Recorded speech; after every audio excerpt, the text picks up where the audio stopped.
En manchette aujourd'hui, Mallette encourage les jeunes entrepreneurs, 5 millions de dollars de plus dans le pacte rural et la SDE se réjouit des nouvelles mesures financières de Québec. Mesdames et messieurs, bonjour. Voici vos actualités Informe-Affaires de ce mercredi 12 novembre 2008.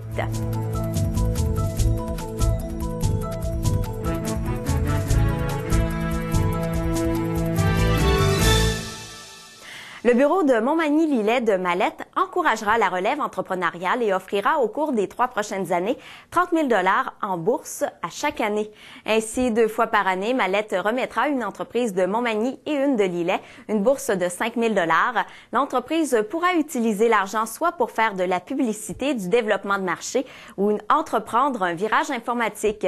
Pour participer, les entreprises doivent notamment être situées sur le territoire des MRC de Montmagny et Lillet, exister depuis au moins 2 ans et être âgé de moins de 5 ans, d'avoir 3 employés à temps plein et d'être en bonne situation financière. C'est sûr qu'une entreprise qui n'est pas en bonne situation financière, pourquoi c'est important? Si tu ne fais pas d'argent, tu ne peux pas réinvestir dans ton entreprise en tant que tel. Fait que petit à petit, tu tombes dans un cercle comme un peu négatif. Tu ne pourras pas rester en affaires. Québec a rendu public récemment les sommes octroyées dans le cadre du pacte rural. Chaudière-Appalaches voit son budget augmenter de 5 millions de $, portant les sommes déjà accordées à 20 millions de $. La MRC de Bellechasse recevra 2,7 millions, la MRC de Montmagny 2,4 millions, la MRC de Lillet 2,3 millions et la MRC de Lotbinière 2,2 millions de $. Chaque signataire du pacte rural a reçu une somme de 200 000 $. Un montant supplémentaire est accordé en fonction de la population du territoire concerné et de la population qui vit en milieu dévitalisé. L'entente du pacte rural permet d'offrir aux régions rurales des montants d'argent pour développer des projets de développement du milieu ou d'amélioration de la qualité de vie.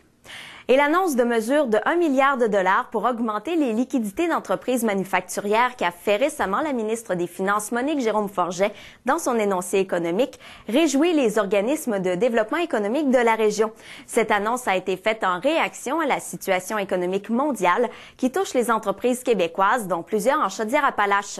La Société de développement économique de Lévis espère que cet argent viendra en appui aux efforts qui sont déjà faits localement pour épauler les entreprises. Actuellement, les détails concernant les modalités d'attribution des fonds de ce nouveau programme ne sont pas encore connus. Voilà, c'est ce qui complète les actualités de ce 12 novembre 2008. Bonne journée et à demain.